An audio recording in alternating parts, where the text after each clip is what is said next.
Zergatik egin behar dut nire mutilagunak esaten duena? Bueno, eta ikastolara noa. Bale, kontu zibili, mesedez. Lagunak joan, ez, banan. Zeita. Zergatik esaten zaie beti neskei kontu zibiltzeko eta ez zaie esaten mutile ez gauza horiek egiteko?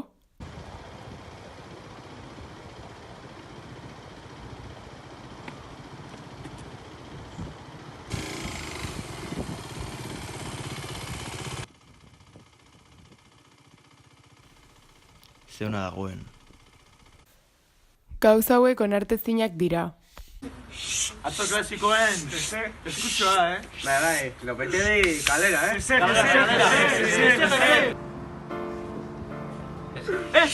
Bitu! Horrela jantzita doa ipurdia erakutsi nahi durako. Bai, bakitu zan diatela edo norkin harrema sexualak eduki dituela. Ziur dagoeneko ez dela Virginia. Nik ez dut ezer egin hau merez izateko. Mutil hori niri jarraitzen ari da, zer nahi du, hau oso beldurgarria da, hemendik irten behar dut ezer gertatu aurretik.